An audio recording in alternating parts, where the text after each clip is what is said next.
नमस्कार दोस्तों, आप सभी का स्वागत है मेरे हॉरर यूट्यूब चैनल पर। आज मैं आपको नीति की कहानी सुनाने जा रहा हूं। तो कहानी सुनने के लिए सबसे पहले चैनल को सब्सक्राइब कर दो और वीडियो को लाइक कर दो। आप लोग पूरा वीडियो नहीं देखते हो, कृपया करके पूरा वीडियो देखा करो। और आप लोग लाइक भी नहीं करते हो, लाइक किया करो, अपने सारे दोस्तों को शेयर किया करो जो लोग हॉरर वीडियो में इंटरेस्टेड होते हैं। तो कहानी शुरू करते हैं। तो दोस्तों, यह कहानी नीति की है। नीति अपने पिता से मिलने के लिए मुजफ्फरपुर से तुर्की जा रही थी। अचानक उसके घर से उसकी मां ने उसे फ़ोन करके घर आने को कहा, क्योंकि उसके पिता की तबीयत हद से ज़्यादा ख़राब हो रही थी। वह अपने पिता से सबसे ज़्यादा प्यार करती थी। जैसे ही ट्रेन चली, एक छोटा लड़का मूंगफली बेचते हुए उसके पास आया। उसने नीति से मूंगफली खरीदने की विनती की, क्योंकि वह अपनी पढ़ाई के लिए पैसे इकट्ठा कर रहा है। लड़के की विनती से सहानुभूति जताते हुए नीति ने मूंगफली खरीदी और उसे खाना शुरू कर दिया। कुछ देर बाद ट्रेन तुर्की पहुंची और रेलवे स्टेशन से उसने टैक्सी ली। टैक्सी की खिड़की से आती शाम की ठंडी हवा उसके चेहरे पर महसूस हो रही थी। तुर्की ने उसे उसके बचपन की दिनों की याद दिला दी, कैसे वह जिम्मेदारियों से मुक्त थी और अपना ज़्यादातर समय खेलने और किताबें पढ़ने में बिताती थी। लेकिन अब चीज़ें बदल गई थी। दिवाली की एक शाम में नीति की ज़िंदगी पलट गई। उसे अभी भी याद है कि वह अपने तुर्की में अपनी 15वीं दिवाली पर कितनी खुश थी। कमरे में बेसन के लड्डू और देसी घी की खुशबू फैली हुई थी। उसकी माँ रंगोली सजा रही थी, जिस पर उसके पिता का पैर गलती से पड़ गया था। नीति की माँ ने टोकते हुए कहा, इतनी मुश्किल से मैंने यह रंगोली बनाई थी और आपने इसे 2 सेकंड में ख़राब कर दिया। अरे बेबी जी, मैंने गलती से पैर रख दिया, जल्दबाजी में। मैंने ध्यान ही नहीं दिया आपके रंगोली पर। दीवार पर नीति के पिता उनकी पहली फैमिली फ़ोटो टांगते हुए नीति की माँ ने कहा, हाँ हाँ, आपको कहाँ याद होगा। वैसे भी आपका ध्यान आजकल मुझ पर कम और अपनी बेटी पर ही रहता है। देख रही हूँ मैं सब कुछ। यह सुन नीति ने अपनी हंसी दबाते हुए कहा, मम्मी आप मुझसे जल रही हो ना। नीति के पिता ने इस पर कहा, अब यह बात तो आपने सही कहा, मेरी बेटी से बढ़कर मेरे लिए कुछ नहीं है। यह सुन नीति की माँ मुंह फुलाते हुए रंगोली बनाने लगी। यह देखकर नीति के पिता स्टूल पर खड़े होकर बोले, पर प्यार आपसे भी कम नहीं करते हैं बेबी जी। अब आप रहने दीजिए, हमें सब पता है। वैसे भी सारा काम हमें अकेले को करना पड़ रहा है। दिवाली के दिन भी हमें इस घर के कामों से छुट्टी नहीं मिलती।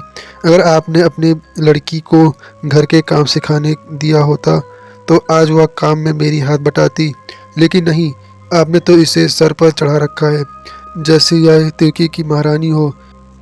उस वक्त नीति अपनी माँ की बातें सुनकर मुस्कुरा रही थी।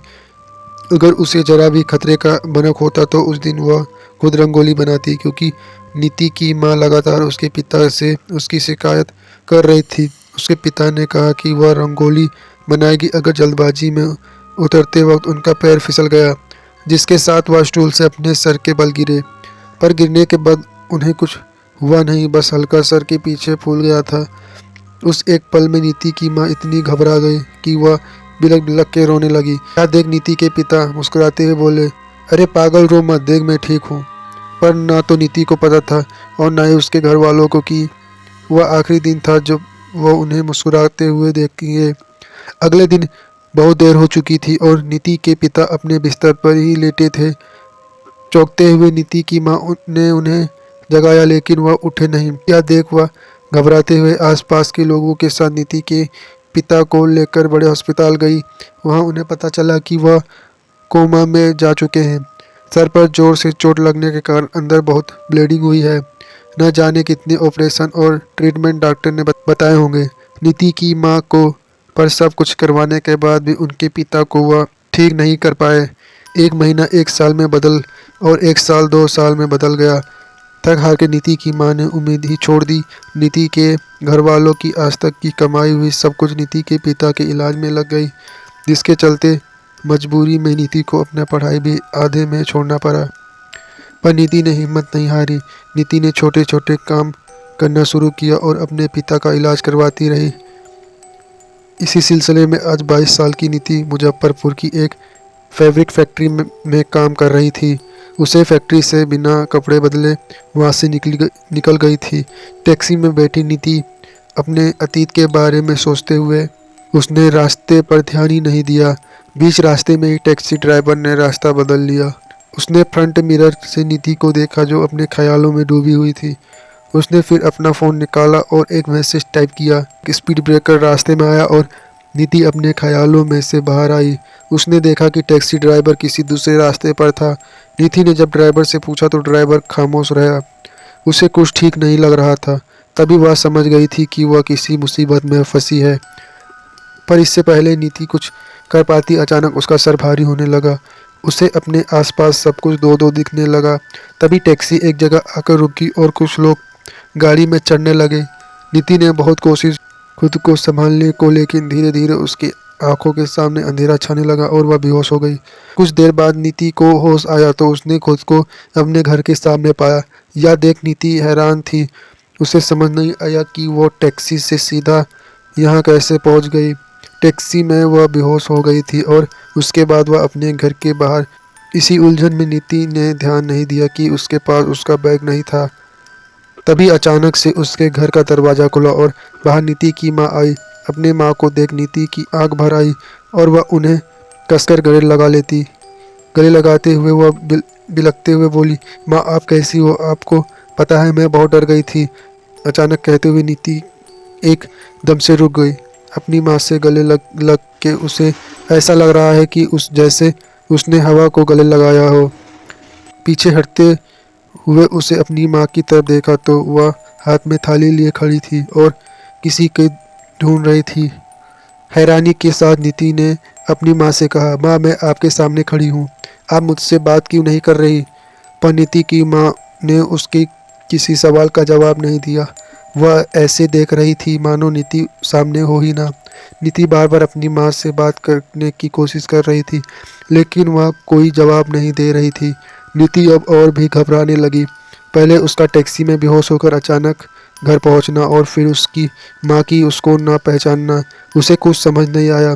हैरान परेशान नीति वहां से भागकर पड़ोस वाली चाची के घर पर दस्तक दी, लेकिन कोई बाहर नहीं आया। फिर नीति ने आसपास के घरों पर दस्तक दी और किसी ने दरवाज़ा नहीं खोला। बौखलाई हुई नीति यहाँ से वहाँ पागलों की तरह भागने लगी। उसे ऐसा लग रहा था जैसे वह किसी बुरे सपने में फंस गई है। इस वक्त वह बस यही चाह रही थी कि वह जैसे तैसे जगना चाहती थी, पर यह सपना मानो ख़त्म होने का नाम ही नहीं ले रहा था। भागते हुए जैसे तैसे नीति अपने मोहल्ले के चौराहे पर पहुंची। देखा कि वहां भीड़ इकट्ठी हुई पड़ी थी, पर नीति को इससे कोई परवाह नहीं। वह बस हर किसी से बात करने की कोशिश कर रही थी, पर किसी ने भी उसे पर ध्यान नहीं दिया। अब नीति का सब्र टूट चुका था और गुस्से में वह चीखने चिल्लाने लगी, आखिर यह सब हो क्या रहा है मेरे साथ? कोई मेरी बात सुन क्यों नहीं रहा है? क्या मैं किसी को दिखाई नहीं दे रही?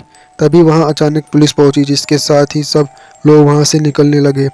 जैसे जैसे भीड़ कम हुई, नीति ने देखा कि भीड़ के बीचों बीच जमीन पर कोई लेटा पड़ा था। नीति ने जब गौर से देखा तो नीति के चेहरे का रंग ही बदल गया था।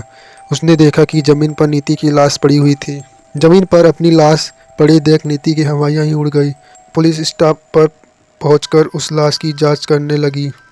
एक पुलिस इंस्पेक्टर नीति के लाश के करीब आकर बैठा और गौर से उसे घूरने लगा। यह सब देख नीति घबराते हुए पुलिस वाले से बात करने लगी। इंस्पेक्टर मैं यहाँ हूँ, यह मेरी बॉडी कैसे हो सकती है? मुझे कुछ समझ नहीं आ रहा। तभी उस इंस्पेक्टर ने अपने साथ वाले इंस्पेक्टर से कहा, लड़की के होठ पर गले पर निशान है, इसे ध्यान से देखो। यह सुन अचानक नीति चुप हो गई और वह भी अपने लाश को गौर से देखने लगी। इंस्पेक्टर ने आगे कहा, इसे देखकर ऐसा लग रहा है जैसे किसी ने इस लड़की को गला दबा मारा है और इसके होठ। कहते हुए इंस्पेक्टर रुक गया। यह सुनती नीति चौंक गई। उसने अपने गले को छूते हुए कहा, मतलब मैं सच में मर गई हूँ? पर यह सब हुआ कैसे? उस टैक्सी के बाद मुझे कुछ भी याद नहीं, और जब होश आया तो मैं अपने घर के बाहर पड़ी हुई थी। इसके बाद इंस्पेक्टर नीति की लाश को अपने साथ ले गए। चौराहा अब खाली हो चुका था।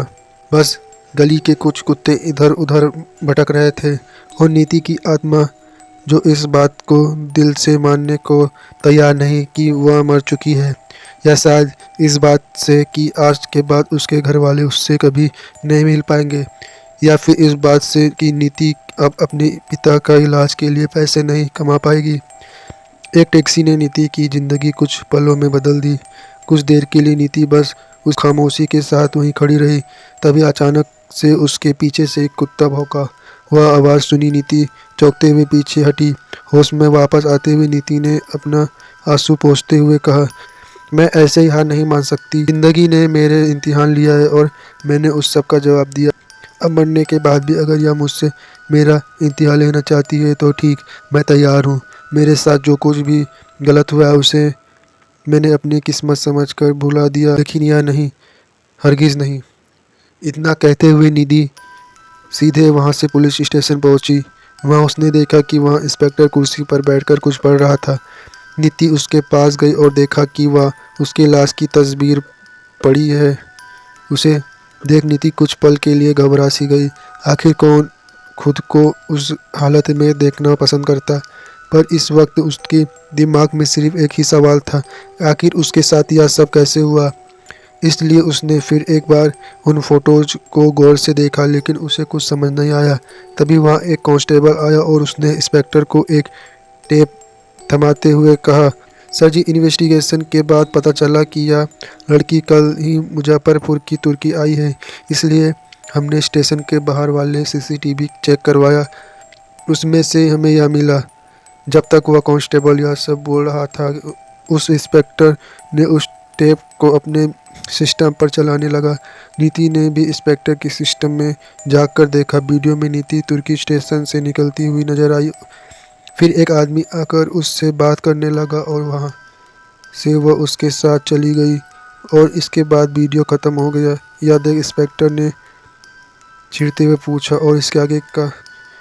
कांस्टेबल ने कहा कि आगे की रिकॉर्डिंग उनके पास थी नहीं, न जाने कैसे उस रात वह दूसरा वाला कैमरा ख़राब हो गया।